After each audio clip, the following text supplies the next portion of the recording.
사사 이야기를 계속 보고 있습니다. 우리가 봤던 기드, 온니엘과 에우, 드보라, 바라 이때까지 멋있었습니다. 그러나 기드음 정점으로 이제 그 정점이 꺾이면서 점점 내려간다고 그랬습니다. 그 뒤에 나오는 사사들은 이제 점점 멋있어지는 것에서 더 멀어져 갑니다. 오늘도 두 명의 사사가 등장합니다. 1절에 보면 부하의 아들 돌라가 나오고 3절에는 길르앗 사람 야일이 일어납니다. 부하의 아들 돌라는 이사갈 사람인데 이스라엘을 구원하였다고 되어 있습니다. 그리고 사사가 되어 다스린 지는 23년 동안 다스렸습니다. 어떻게 구원했는지 모르겠지만 이스라엘을 구원했나 봅니다. 그리고 23년 동안 잘 다스렸습니다. 그리고 죽었습니다.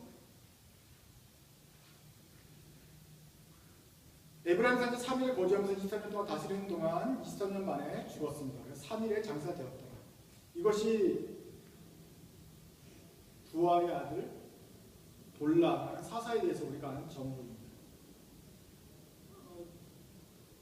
이 사람이 어떻게 이스라엘 구원했는지 모르겠지만 어쨌거나 그 23년 동안 무슨 일을 했는지 별 쓸말이 없는 것 같습니다. 그래서 기껏 쓰는 것은 23년 뒤에 죽었다. 장사된 묘지는 3일이다. 이것이었습니다. 별 기록한 말이 별로 없는 것 같습니다. 그런데 뒤에 나오는 야일에 비교하면 차라리 쓸말이 없는 게 나을지도 모르겠습니다. 야일을 한번 보시겠습니다. 그 후에 길르앗 사람 야일이 일어나서 22년 동안 이스라엘의 사사가 되었습니다. 그런데 야일에게는 조금 더 추가할 말이 있습니다. 그에게는 아들 몇 명이죠? 30명이 있었습니다. 그리고 어린 나이에 30을 탔습니다. 아들이 많았던 사람이 한 명 있었는데 누구였습니까? 기드온이었습니다. 그 사람은 70명이었습니다.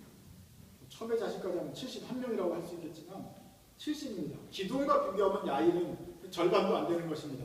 하지만 아들 30은 많은 것이죠. 많으니까 특이하니까 성경에 기록할 정도입니다.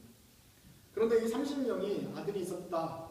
다 아버지처럼 다 훌륭하게 잘 했으면 좋겠지만 그러나 성경이 기록하기는 이 아들 30명이 다 어린 아기를 타고 다녔다. 아빠가 아들을 사랑해가지고 다 자동차 한 대씩을 뽑아준 것 같습니까? 뿐만 아니라 그 사람들은 성읍을 30을 가졌다. 아버지를 중심으로 아들이 각각 성을 쭉 그 지역에 30개를 가지면서 행세하였다. 이것이겠죠. 길르앗 지역 전역에 아들 30명이 쭉 포진해 가면서 각자 유지가 되어서 아버지의 그 영광을 뒤에 업고 나귀를 타면서 나귀 타고 다니면서 거들먹거렸겠더라. 이렇게 될 것입니다. 어떻게 하냐고요? 우리 기드온 때는 70명이 나귀를 타면서 이스라엘 전역을 돌아다니지 않습니까? 그 다음에 아비멜렉이 왔을 때 그 아비멜렉이 그 세겜 백성들을 선동할 때 이런 말을 했습니다. 생각해봐라. 여룻바알의 아들, 기드온의 아들 70명이 너희를 다스리는 것과 나 한 명이 다스리는 게 어떻게 나겠냐? 70명한테 각각 70번씩 세금 낼래? 아니면 나한테 통치를 제대로 하나 받을래? 그랬더니 세계 사람들이 다 너 갑자기나 우리 친척이니까 내가 너랑 같이 한번 나라를 뒤집어 보자. 이렇게 나온 거예요. 사람들이 볼 때 기드온까지는 그렇게 가지고 있는데 기드온의 아들들이 막 거들먹거리는 걸 보기가 힘든 거예요. 그 아들들이 막 세금도 뜯고 뭐 이렇게 할 거 아닙니까? 싫은 거예요. 그런데 그게 70명이나 되니 힘들죠. 그래서 세겜 반란의 원인이 중에 하나가 되었습니다. 오늘 길르앗 사람 야일의 아들이 30명이나 됩니다. 이것도 길르앗 사람들에게 부담이 되었을 것입니다. 길르앗 사람들의 그 30명은 그 길르앗 지역에 쭉 포진이 되어 있습니다. 시애틀에 도시가 몇 개나 되죠? 리누드, 쇼올라인, 밀크릭, 바셀, 스노호미시 다 합쳐도 여러분 우리가 기억하는 게 별로 없단 말이에요. 그런데 이 이사갈 지역, 아니 길르앗 지역이 요단강 그 갈릴리 건너편 쪽인데 여기가 킹카운티 많은 지역이에요. 거기에 아들 30명이 쫙 해가지고 각기 성읍을 가졌다는 것은 거의 모든 마을에 모든 곳에 아들들이 영향을 미치는 거예요. 야일이 어떻게 이스라엘을 도와서 구원했는지 잘 모르겠습니다만은 야일이 22년 동안 이스라엘 다스리는 동안 이스라엘이 그때 구원받은 건 둘째치고 지금은 그 아들 30명이 부담이 되기 시작했을 것입니다. 한번 이스라엘을 구원하셨는지는 모르겠지만 그 뒤에 있는 야일의 삶은 아들 30명이 나비를 탔다. 그 30명이 다 철부지는 아니었겠지만 길라 사람들에게 부담이 됐다. 나귀 30 타고 각각 성읍을 하나씩 가졌을 때 그것이 좋은 말로 쓴 것이 아니라고 하는 겁니다. 여러분들이 이 땅에 나서 이제 30년 정도 있다가 100년쯤 있다가 돌아가실 것입니다. 그 다음에 여러분에 대해서 누가 기록할 때 이 사람은 한때 믿음이 있었다. 그 다음에 쓸 말이 없으면 어떻게 되겠습니까? 한번 믿음이 있어서 예수를 믿었다. 그러나 그 다음에 무슨 삶을 살았는지는 별로 중요하지 않다. 별로 기록할 만한 거리가 없다. 라고 말하면 얼마나 그 삶이 초라하겠습니까? 더 나아가서 한번 예수를 믿었다. 그때는 좀 잘했는지 모르지만 그 뒤로부터는 아들 30 거느리고 땅을 떼어주고 야기를 타고 하면서 이스라엘 부담이 된 것처럼 이 사람의 삶은 그 뒤에는부터는 교회에 좀 부담이 되기 시작했다. 라고 말한다면 얼마나 안타까운 인생이 되겠습니까?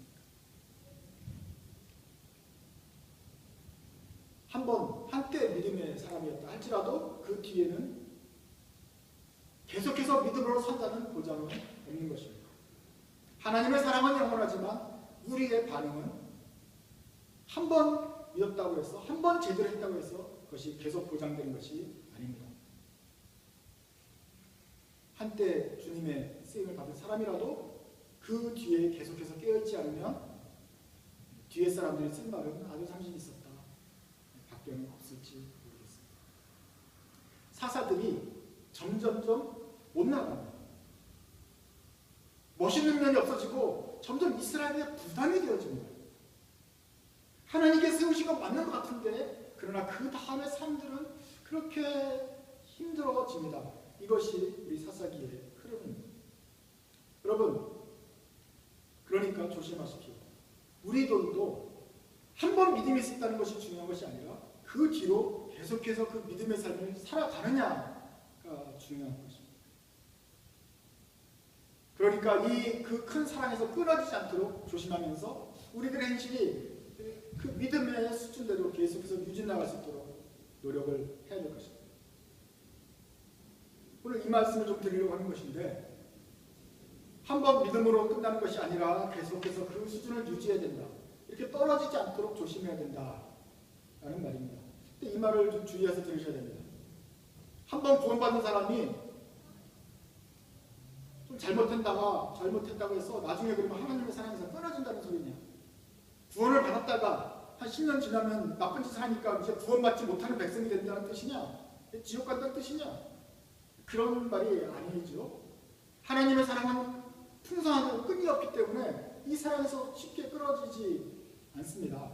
그리고 강조점은 앞으로도 계속해서 믿음으로 전진하는 삶을 살아야 된다 하는 것입니다. 신자의 삶은 한번 이례적으로 믿었다, 예수 믿고 찬송하고 구원하고 회개하고 눈물을 흘렸다 이것으로 끝나는 것이 아니고 계속해서 남은 일생을 주님께 영광을 돌리도록 살아가는 삶이어야 된다. 그런 노력을 날마다 계속해서 해가는 것이 우리 기독교의 삶이다 라고 하는 것을 기억하십시오. 그 노력의 한가운데는 회개가 있습니다.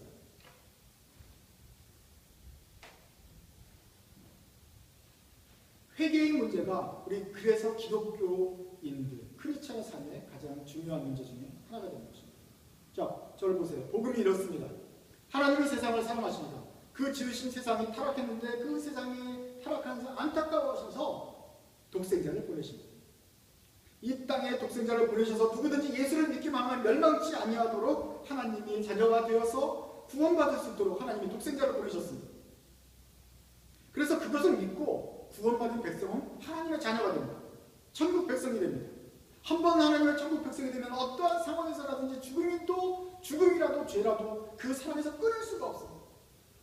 마지막 날까지 하나님이 그 사람의 믿음을 끝까지 보존해 주셔서 결국 영원한 구원에 이르기까지 하나님이 이끌어 주실 것입니다. 이것이 복음입니다. 간단하게 정리하면 이렇게 됩니다. 그러나 이게 너무 간단하게 정리한 것이라서 빠진 게 하나 있습니다. 회개의 문제입니다. 신자들이 죄를 짓는다는 문제입니다. 아니, 예수 믿고 구원받고 새로운 피조물이 되면 영원히 하나님 나라에 들어가 자녀가 된다. 거기까지 가면 좋겠는데 우리의 삶은 그렇게 단순하지 않죠?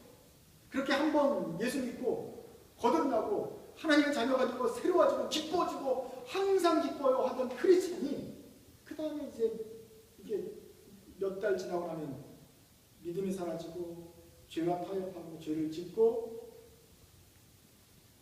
하나님이 미워하시는 짓을 한다는 것. 어둠에서 빛으로 나가면 다시 어둠의 일을 행한다는 것이죠. 이게 이런 일이 어떻게 생기는가? 구원받은 게 가짜인가? 아니면 이 사람이 원래부터 그냥 구원받을 수 없는 사람입니까? 고민을 하게 되는 것이죠.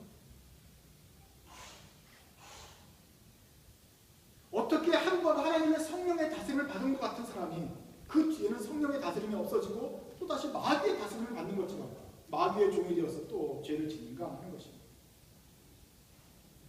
하나님께서 가증히 여기시는 죄를 이렇게 지을 수가 있는가? 크리스찬이라고 하면서 하나님의 아들인데 어떻게 죄를 짓는가?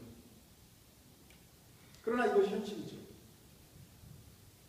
우리가 아직 천국에 있지 않고 계속 죄가 횡행하고 있는 동안에 마귀가 우는 사자처럼 이렇게 우리를 누르고 있고 죄의 영향력과 우리가 가는 곳마다 죄에 속한 사회가 있기 때문에 우리가 죄로부터 자유로울 수가 없습니다.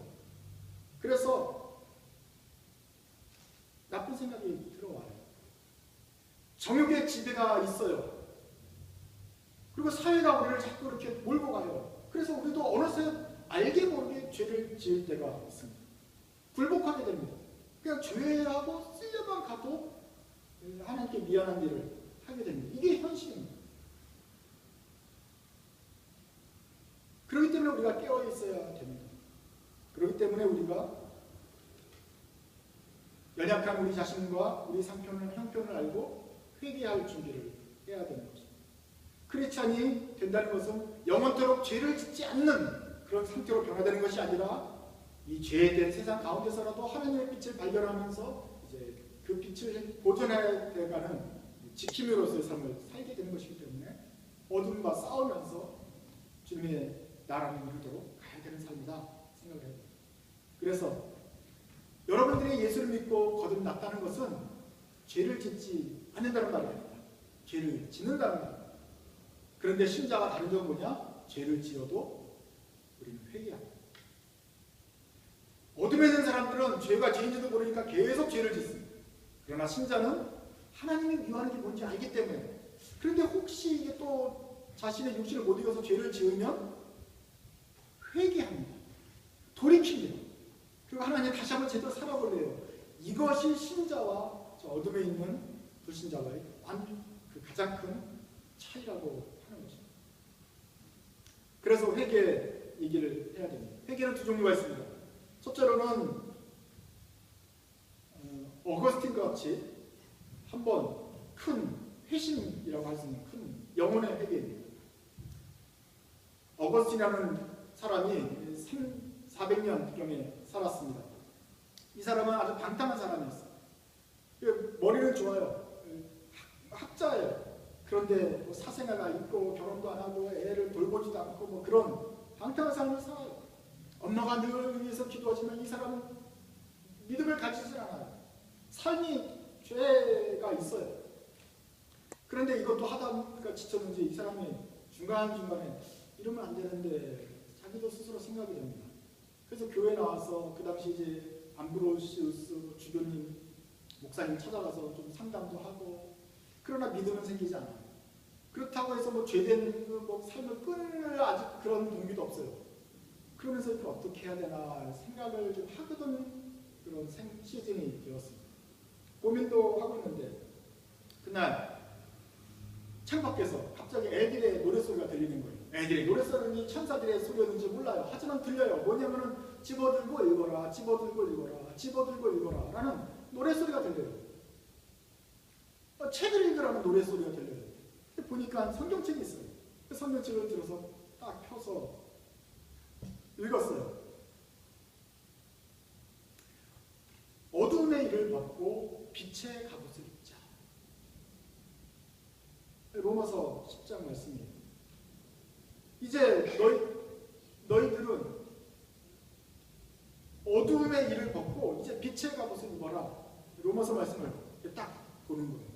하필이면 뭐 성경에 주를 찬양, 뭐 의인의 길은 낙인의 길은 뭐 그냥 뭐 여호와는 나의 목자신 이런 찬송도 있는데 하필이면 어거스틴에게 딱 그냥 맞는 지금까지 고민하고 방황하는 너 이제는 어둠의 일을 벗어버리고 빛의 갑옷을 입으면서 의롭게 빛의 자녀답게 살아라 라는 말씀이 그에게 딱 보인 거예요. 그 순간 어거스틴이 회심을 합니다. 그동안 이제 죄의 어둠 가운데 살던 삶을 딱 끊어버리고 이제 빛 가운데 살는 삶은 크리스천이 되어버렸어요. 그리고 그 사람이 이제 그 길을 향해서 갑니다. 그리고 나중에 그도 목사가 되고 감독이 되어서 뿐만 아니라 많은 책을 저술하는 가운데 기독교에 아주 큰 기둥이 되어서 스승이 되었어요. 이게 어거스틴의 회심 이야기입니다. 어거스틴이 회개했습니다. 어거스틴의 영혼이 그 순간에 구원을 받았습니다. 어둠에서 빛으로 옮겨졌습니다. 크리스천이 되었습니다. 질문이 나옵니다. 그러면 그 어거스틴은 그 뒤로는 죄를 짓지 않았느냐? 큰 죄는 많이 안 졌을 것입니다. 그러나 우리가 살면서 자그마한 죄는 안 지을 수가 없지요. 어거스틴도 마찬가지입니다. 나중에 교회에서 어거스틴을 성 어거스틴이라고 하고 성인이라고 추대를 했지만 어거스틴도 그 역사적인 사건이 있은 다음에도 죄를 지었을 것입니다. 아니요, 죄를 지었습니다. 그런데 어거스틴은 그 다음에 죄를 짓고 회개했습니다. 살다가 또 죄를 짓고 살다가 또 뉘우치기도 하고 또 깨달으면 뉘우치고 이것이 어거스틴의 삶이었습니다. 그래서 뭔가 잘못됐다는 걸 느꼈을 때마다 행동을 바뀌고 돌이키고 뉘우치는 것, 이게 행동 변화 회개입니다. 그러니까 회개는 두 종류가 있는 것이죠.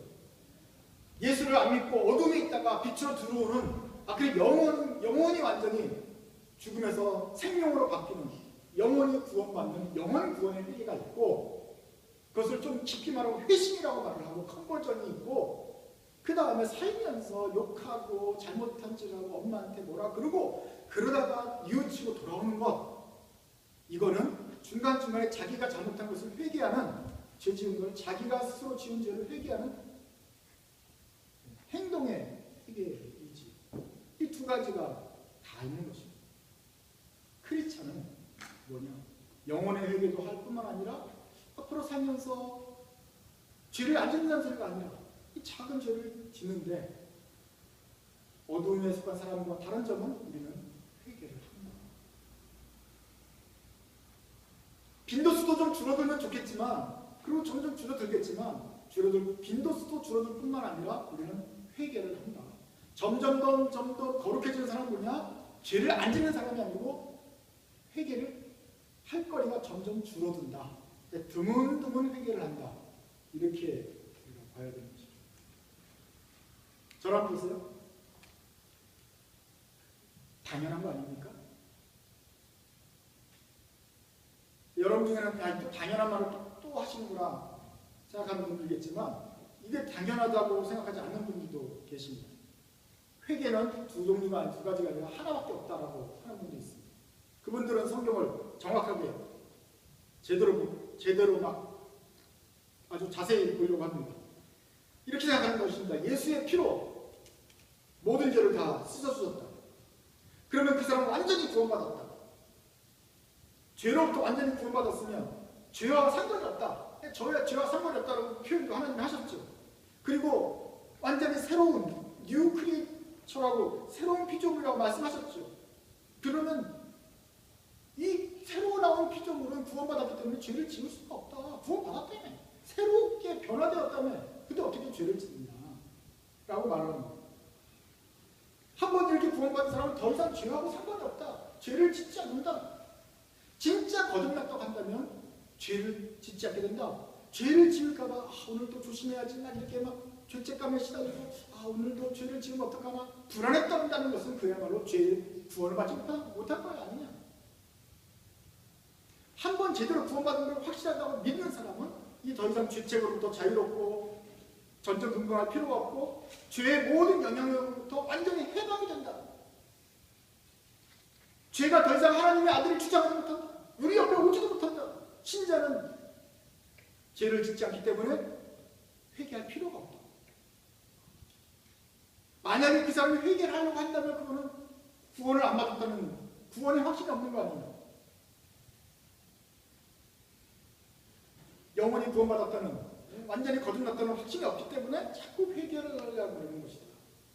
그 죄를 무서워하는 것이다. 죄책감에서 벗어나지 못하는 것이다. 회개를 부정하는 것이 바로 구원파 이단인 것이죠. 기쁜 소리 성교회 복음 성교회 구원파 복음인 것 같은데 그 삶은 뭐지? 복음에서 완전히 구원받은 복음을 받고 예수의 피로 완전히 구원받은 사람이에요. 예수의 피로 씻기를 받은 사람 완전히 씻어졌기 때문에 옥시클리노로 완전히 새하얗게 되면 하얗게 됐기 때문에 더 이상 더러워질 수가 없다. 그러면 살아보면 빨래를 맨날 해야 되는 것처럼 이게 더러워지는데 이 사람들은 더러워질 수가 없다. 더러워져. 그럼 넌 구원받지 못한 거야 라고 말을 합니다. 여기에서는 이 사람들은 성경을 가지고 오기 때문에 성경을 가지고 막 조목조목 들여오기 때문에 헷갈립니다. 말하는 내용들이 예수의 피, 거듭남, 죄 사하심, 구원하심, 다 새로운 피조물, 다 성경에 있는 용어를 가지고 말하기 때문에 긴가민가해지는 것입니다. 그게 아닌 것 같은데 라고 말을 하면 또다시 성경을 펴서 보여줍니다. 그 톡톡 집어지면 논리가 맞아요. 아직 안 믿는 사람은 제 논리에 설득이 안 된 거예요 지금. 예수님이 우리를 구원하셨어. 그럼 어둠에서 빛으로 갔어. 그러면 빛에 갔으면 어두워 안 어두워? 안 어둡지. 그리고 완전히 새로운 빛이 보라 새로운 피조물이 되었도다. 더 이상 우리는 죄의 노예가 아니라고 했네. 성경에 써있잖아. 근데 어떻게 죄를 짓냐? 이렇게 하면 헷갈려지기 시작하는 거예요. 그렇게 되면 맞는 것 같네 라고 하면서 헷갈려질 수가 있습니다. 근데 여러분 어떻게 그 사람들의 그 잘못된 논리로서 또 벗어날 수 있느냐? 그때 여러분들이 헷갈릴 때 생각해야 될 것은 그 사람들이 어떤 성경책을 보여주는가 봐야 되는 것입니다. 예수 믿고 예수의 피로 구원받고 모든 것이 죄 사함을 쓰셨고 마귀가 우는 사자처럼 두루다니지만 우리를 해칠 수 없다. 우리는 죄로부터 완전히 자유롭다 하는 성경 구절들이 다 어느 쪽입니까? 신약입니까? 구약입니까? 다 신약이죠. 그때 우리가 기억해야 될 것은 우리가 무엇을 믿느냐. 우리는 성경을 믿습니다. 거기도 성경 믿죠. 근데 우리는 성경을 몇 번 믿죠? 한 권이고 한 권인데 그 성경은 66권으로 구성되어 있습니다. 신약과 구약. 우리는 신구약 성경 66권을 믿는 사람이다. 이 말이 무슨 뜻입니까? 우리는 믿음의 근거가 신약 성경만 쪽쪽 찍어가지고 거기서만 보고 우리 논리를 정리하는 사람이 아니고 구약에 나타나는 하나님, 구약에 나타나는 구원도 같이 받아들이는 것이다. 신약 27권만 믿는 것이 아니고 신구약, 구약 39권까지 더해서 신구약 66권을 다 믿는 것이 크리스천이다. 그것이 소위 말하는 정통 기독교다 하는 것입니다. 구원파는 주로 자기의 믿음이 신약에서만 나와요. 그러니까 자기네끼리 논리가 꼬이는 거예요. 자기네도 살면서 이상하다. 드라이클리닝 핸들을 그냥 때가 묻지? 고민이 됐잖아요. 그러니까 자꾸 거기서 논리를 만들어내려고 하는데 그게 그렇지 않다. 왜 구약을 안 믿느냐? 구약을 보면 그 논리가 안 맞는 얘기들이 자주 나오거든요. 아니 신약을 보면 굉장히 클리어해요. 예? 빛, 어둠에서 빛, 그러면 죄 안 짓고 그냥 구원받고 영원히 하나님 나라 자녀 이러면 딱 좋은데 구약으로 넘어가면 이상한 소리들이 많이 나와요. 다윗 이야기 다 아시잖아요. 다윗이 언제 구원받았습니까? 우리가 다윗을 세워놓고 언제 하나님의 자녀가 되었다고 볼 수 있어요? 다윗은 등장할 때부터 벌써 멋있어요. 골리앗과 싸울 때 너는 창과 칼을 의지하고 나오냐? 나는 하나님 말씀 가지고 간다고 해서 탁 쳐서 죽이잖아요. 그러니까 걔는 벌써 그 다윗과 골리앗 싸울 때부터 하나님의 자녀가 되었어. 하나님의 도구가 되었어요. 뿐만 아니라 하나님이 걔를 인정해가지고 나중에 이스라엘의 왕으로 세워요. 아니 불신자를 왕으로 세웠겠어요? 이스라엘의 왕이 된 건 영원한 다윗의 잠. 그래서 다윗 하면 모든 그 예수님의 족보의 조상으로서 그 기둥을 이루죠. 그 다윗은 크리스찬입니까 아닙니까? 구원 받았습니까 안 받았겠습니까? 구원 받았겠죠. 등장서부터 구원 받았겠죠. 근데 나중에 다윗이 밧세바를 범해요. 밧세바를 범하고 우리아를 죽여버리고 죄를 졌어요. 혹시 속으로는 안 진 거 아니에요? 그게 아니라 완전히 졌어요. 그래서 나단 선지자가 가서 너 죄 졌다 그러니까 얘가 잘못했습니다. 하나님께 기도를 하는데 그게 무슨 기도예요? 회개 기도예요. 근데 울면서 기도하는 거예요. 근데 그 회개가 너무나 감격해요. 울면서 기도했는데 내 눈물의 침상을 적셔가지고 둥둥 침대가 둥둥 뜰 정도가 되었다. 좀 거짓말 과장이 심한 건데 어쨌거나 그 정도로 눈물을 많이 흘리고 진짜 회개했다. 그리고 하나님도 그 회개를 받아주시고 오냐 물론 그 합당한 벌을 좀 받았지만 오냐 그리고 다시 그 사람을 회복시켜 주시고 어떻게 구원받은 다윗이 하나님의 용사인 다윗이 골리앗까지 죽일 수 있는 믿음의 사람이 왕인 다윗이 그 이스라엘 나라의 왕이라는 건 굉장히 그 상징적 의미가 있는데 그런 다윗이 왜 죄를 범하냐? 그것도 간음죄와 살인죄를 동시에 범하느냐? 범할 수가 있느냐? 헷갈리는 거야. 그러니까 구약을 안 봐요. 이스라엘도 마찬가지. 이스라엘 하나님의 백성 아니에요. 하나님의 백성이 구약은 계속해서 실패해요. 계속해서 죄를 져요. 하나님께 돌아와요. 또 회개했다가 안 돌아오고 회개를 안 하기도 하고 뭐 복잡해요. 그러니 구약을 안 봐요. 그렇게 그냥 신약에서 몇 가지 따가지고 구원파의 논리를 그 공식대로 안 되니까 구약을 싫어해요.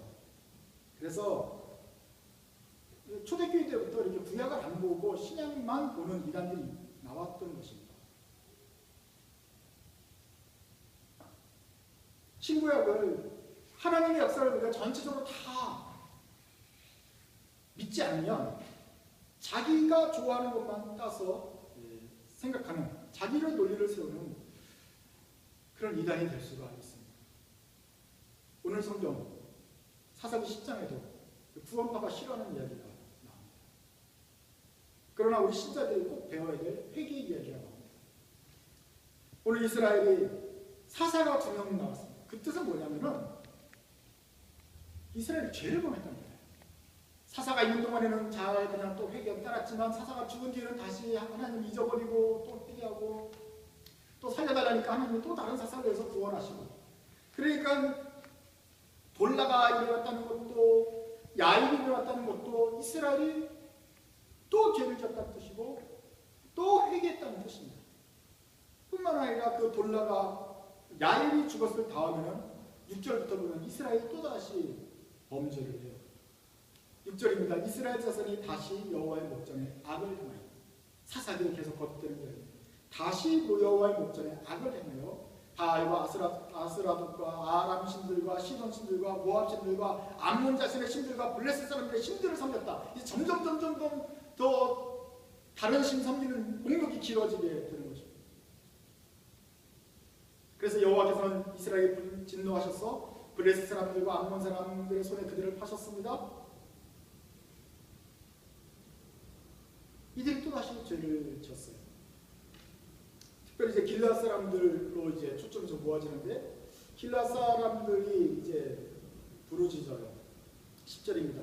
이스라엘 자손이 여호와께 부르짖어 가로되 지금 18년 동안 그 8절에 열여해도 18년 동안 억압이 심했습니다. 그래서 이스라엘 전체가 힘들기 때문에 여호와께 부르짖습니다. 10절 같이 한번 읽어보죠. 10절 우리가서부터 시작. 우리가 우리 하나님을 버리고 바알들을 섬김으로 주께 범죄하였나이다. 뻔한 회개죠. 주께 범죄하였습니다. 범죄했습니다. 그러자 하나님이 대답을 하세요. 여자분들만 한번 읽어주시죠. 여호와께서 시작. 여호와께서 이스라엘 자손에게 이르시되 내가 애굽 사람과 아모리 사람과 암몬 자손과 블레셋 사람에게서 너희를 구원하지 아니하였느냐. 또 계속 읽으세요. 시돈 사람과 아말렉 사람과 아온 사람이 너희를 압제할 때 너희가 내게 부르짖음으로 내가 너희를 그들의 손에서 구원하였거늘 너희가 나를 버리고 다른 신들을 섬기니 그러므로 내가 다시는 너희를 구원하지 아니하리라. 14절 같이 있습니다. 가서 너희가 택한 신들에게 부르짖어 너희 환난 때 그들이 너희를 구원하게 하라.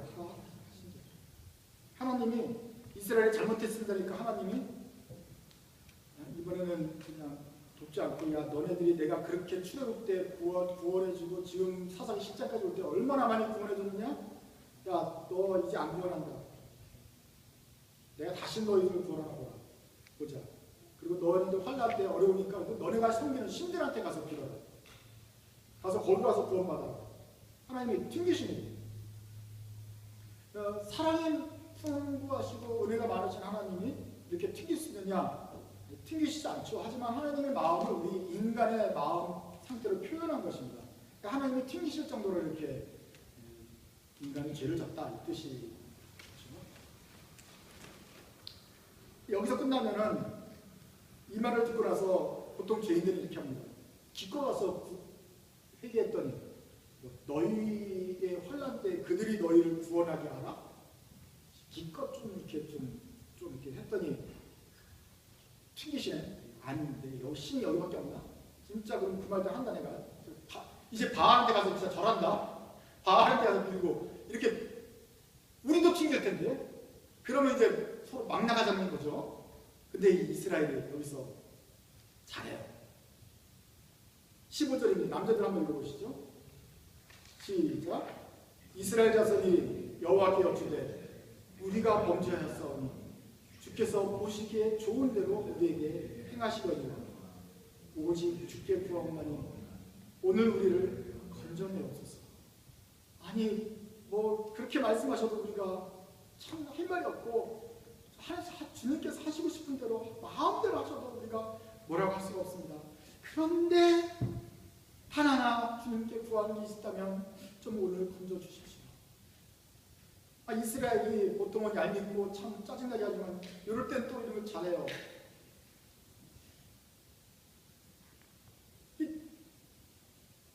돌아와서서 우리를 좀 건져주십시오라고 좋은 반응을 보여요. 거기서 끝나잖아요. 16절입니다. 같이 또 있습니다. 남자들 시작. 자기 가운데서 이방신들을 제하여 버리고 여호와를 섬기라.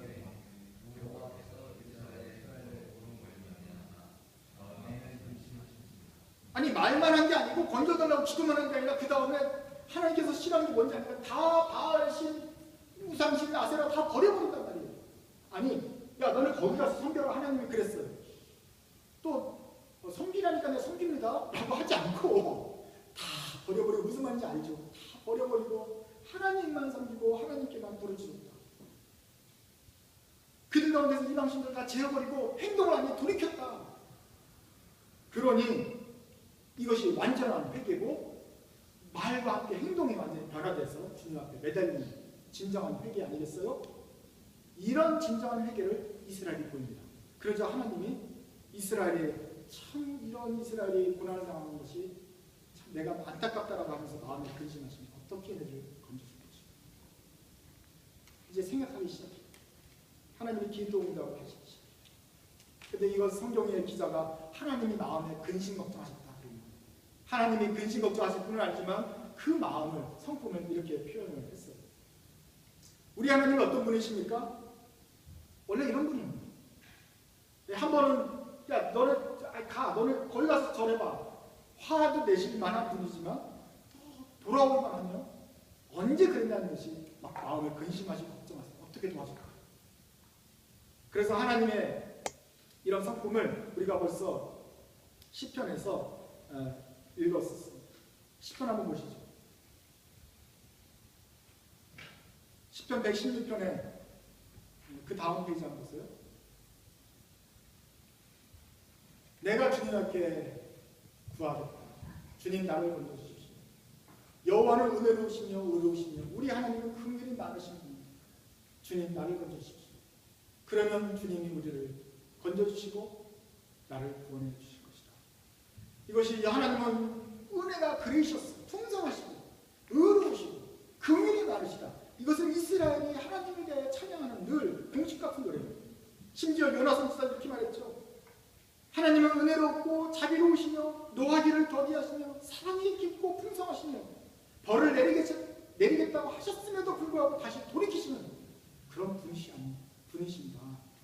라고 고백을 합니다. 근데 이것은 입에 발린 말이 아닙니다. 원래 하나님의 말이 하나님 마음, 하나님 이런 분이에요.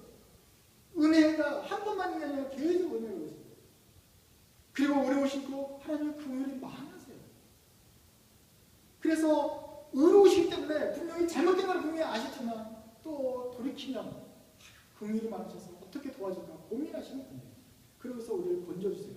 시편에서만 그런 것이 아니라 사사기에서도 이 지겹게 말을 안 듣는 이스라엘도 돌아오기만 하면 건져주시는 분이 하나님이십니다. 그래서 역대하에도 이렇게 또 약속을 하셨어요. 다음 페이지 보세요.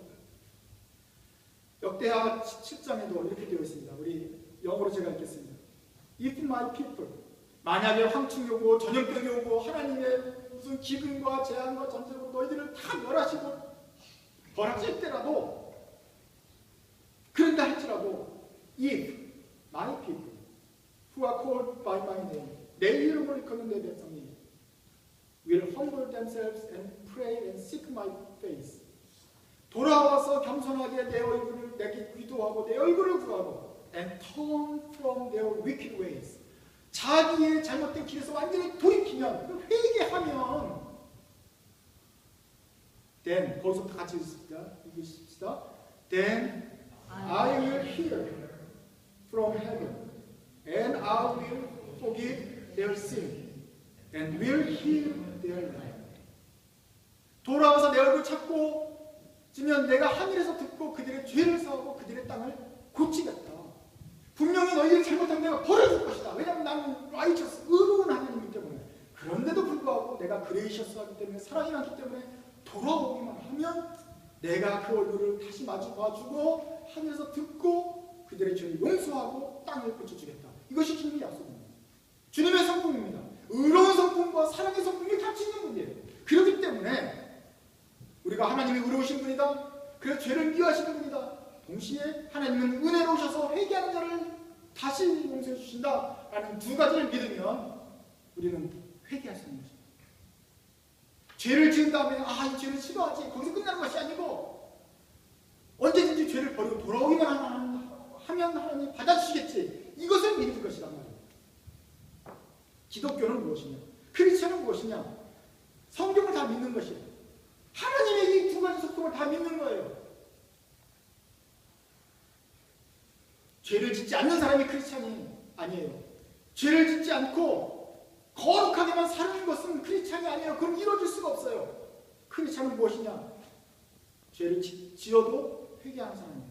이 하나님을 믿고 그 약속을 믿고 돌이키는 사람이에요. 그러면 하나님이 고쳐주신다고 했으니까, 그리고 고침 받는 사람들인 것입니다. 죄를 짓지 않아서 우리가 성자라고 부르는 것이 아니에요. 성도라고 부르는 것이 아니에요. 죄를 지은 다음에 회개하고 돌이켜서 다시 하나님께 고침을 받으니까 성자가 되는 거예요. 우리는 믿음이 내가 예수를 믿기만 하면 이제 아무 죄를 짓지 않는다, 이걸 믿는 게 아니에요. 이건 믿음이 아니에요. 우리가 믿는 믿음은 하나님 믿는 믿음인데, 내가 죄를 짓더라도 하나님 돌아오면 용서해 주실 거야, 이것을 믿는 게 크리스찬의 믿음입니다. 내가 죄를 안 지으면 좋겠어, 하지만 혹시 죄를 짓더라도 하나님이 약속한 대로 돌이키는 사람들은 다시 받아주시고 다시 시작할 수 있도록 해주실 거야. 우리 땅을 고쳐주실 거야. 그 말씀을 믿는 게 크리스천입니다. 우리는 늘 완전하게 행해야 돼. 우리는 늘 말씀대로 살아야 돼. 이렇게 노력은 해야겠지만 그렇게 살 수가 없는 것이에요. 오히려 다시 돌아오는 하나님. 언제라도 주님이 용서해 주신다. 언제라도 주님이 고쳐주신다는 것을 믿는 믿음으로 살아가는 것입니다. 그 믿음이 있기 때문에 우리가 평안할 수 있어요. 돌아갈 구석이 있기 때문에. 그 믿음이 있기 때문에 우리가 마음이 안정을 가지고 하나님께 늘 기댈 수가 있어요. 이것이 우리가 받는 평안입니다. 죄를 짓지 않아서 받는 평안이 아니라 죄를 지어도 용서해 주시는 하나님의 안에 있다는 평안 때문에 그런 것이죠. 그 평안이, 그 하나님이 우리를 끝까지 죄에서 보존해 주신다.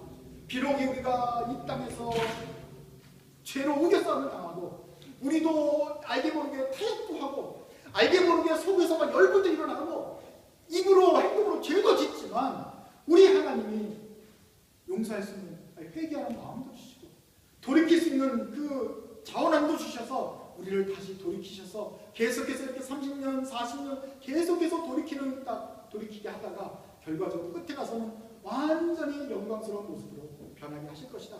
완전히 승리하게 하실 것이다. 이 믿음을 믿기 때문에 우리는 평화롭게 평안하게 주님을 따라 갈 수 있는 것입니다. 의인은 믿음으로 산다고 했는데 어떤 믿음입니까? 하나님 믿는 믿음. 회개를 해도 된다. 회개하면 된다는 그 믿음으로 살아가는 것입니다. 여러분, 죄는 부끄러운 것이죠. 죄는 참 하나님이 미워하시는 것이죠. 그러나 회개는 그렇지 않습니다. 회개는 하나님이 기뻐하십니다. 비록 하나님이 부끄러운 죄를 지었다 할지라도 하나님이 기뻐하시는 회개에 돌이키는 하십시오. 그러면 믿음으로 회개하고 돌이키는 자들을 하나님이 약속대로 용서해 주실 것입니다. 우리 성자의 삶은 날마다 주님을 향해 나가고 믿음으로 잘못했을 때는 믿음으로 회개하며 돌이키는 삶입니다. 이것이 성자의 삶입니다. 여러분들은 모두 다 회개하기를 기뻐합니다. 언제라도 주님께서 그 마음을 돌이키는 마음 주시거든 성령의 음성에 순종하여서 부끄러워도 속상해도 창피해도 염치가 없을지라도 즉시 회개하여 하나님 앞으로 돌아오십시오. 그러면 주님께서 여러분들을 도우셔서 계속해서 성스러운 삶, 성자의 삶 살아갈 수 있도록 계속해서 도우실 것입니다. 기도하겠습니다.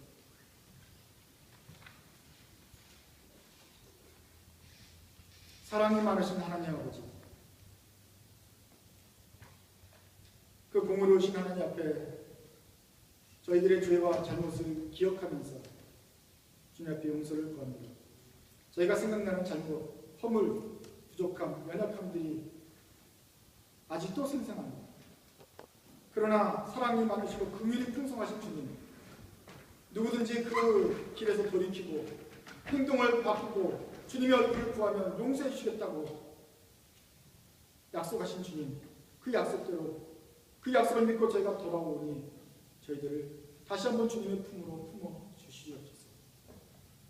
이스라엘 백성의 그 집요한 타락도 끝까지 기다리셨던 주님, 저희들이 이제 와서 돌이켜오니 저희들을 받아주시고 다시 한번 새로운 삶을 살 수 있도록 기회를 주시며 용기를 주옵소서. 우리 안에 살아계신 성령님, 죄를 뉘우칠 수 있는 안타까운 마음 주시니 감사합니다. 이 죄에서 돌이킬 수 있도록 저희의 발도 이끌어주시고 하나님의 그 품으로 우리를 용서해 주셨다는 믿음이 각자에게 있게 하셔서 이제 믿음으로 자유롭게 하시고 다시는 죄의 길로 돌아가지 아니하고 죄의 종의 멍에를 쓰지 아니하도록 우리를 지켜 주옵소서. 날마다 우리를 지도해 주셔서 그 지도대로 가며 하나님께 영광 돌리는 삶 끝까지 싸우며 살아갈 수 있도록 우리를 붙들어 주시옵소서. 그래서 이제 더 이상의 죄의 유혹도 없고 죄의 영향력도 없고 하나님의 그 영원하신 풍성한 빛 아래에서 살 때까지 승리하는 그날을 맞을 때까지 우리를 지켜서 성스러운 삶, 성자의 삶 이 땅에 살아갈 수 있도록 끝까지 붙들어 주시옵소서. 주님께만 영광을 돌리며 예수님 이름으로 기도드립니다.